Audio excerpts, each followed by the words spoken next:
Good morning, Paul Georgie from Allendale. It's October 12th, 2010. Well, the outside markets might be giving us some direction here for the grain markets this morning. We've got the dollar up 24, the crude down 34, gold is down about $5 as we speak, and the stock indexes are lower here as we speak this morning. The grain markets expect mixed trade here on the opening. Corn could be steady to a little lower, wheat maybe 4 to 6 lower, and soybeans could be 4 to 6 higher here on the opening today at 9:30. The foreign exchanges around the world were mostly lower overnight on profit taking. It seems like that is the key word here this morning that everybody is talking about, that the markets have rallied sharply here in the U.S. in the last few days. A bit of profit taking could be seen here this morning as we don't have any new news to help us support this market. Some of the items that we've got are in the financial and the crude type markets. OPEC expects to have a normal type meeting. There has been some concern that from Libya that wants to force the price of oil higher. The latest OPEC ministers said that they expect a normal meeting that is held this week.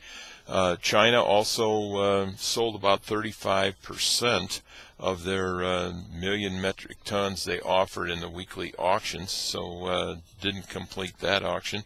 Also out of South America, we're hearing that China has agreed to let COFCO go in and buy soybean oil. That is, will they jump in it immediately? They still got some things to work out, and the trust factor is also important down there. The other news is about the multinational exporters. The government in Argentina has changed the taxing rules and actually is now requiring a prepayment for exports. And the multinational exporters are a bit distressed about this.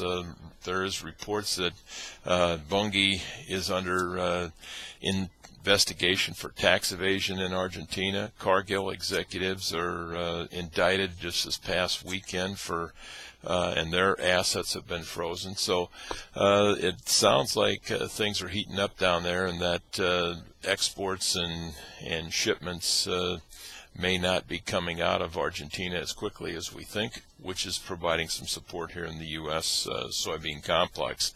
Also in the wheat, Japan is looking for about 100,000 tons of food-grade wheat to be shipped here during the month of December. So we expect that we could see some two-sided trade today. We expect volatility continue in the grains.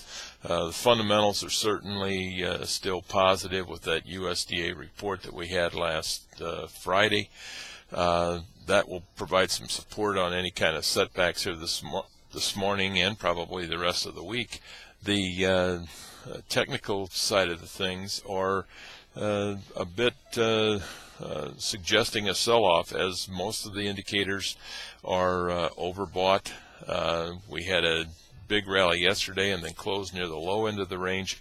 That could provide some selling pressure here, some more profit taking throughout today's session and maybe over the next day or so. But we do expect any significant sell-offs to be well supported in the grain markets. In the livestock trade, pork cutout values were down 14 cents. Profit margins at the packer level is still in the positive, and cash markets this morning are under a bit of pressure. It seems like most of the packers have enough inventory for a majority of the week here, so they're not very aggressive buyers here today.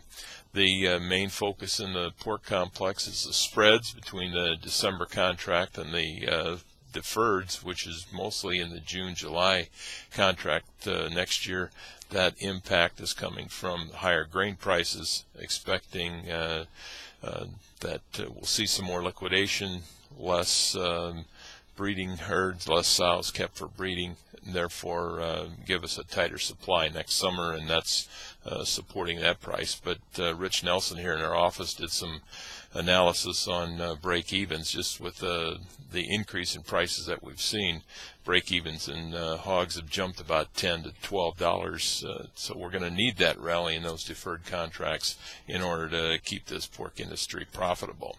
In the cattle, choice cutout values were up $1.12 yesterday, select up 86. Cash trade is at a standstill, but we expect that we could see some steady trade this week. A lot of that impact is going to come from the futures here, or direction anyway. If we can hold these futures at current prices, we would expect that we could see a steady, firmer cash trade. If anybody's got any questions, don't hesitate to give us a call here at Allendale at 800-262-7538. We wish everybody a very successful trading day. We'll talk to you tomorrow morning. Thank you.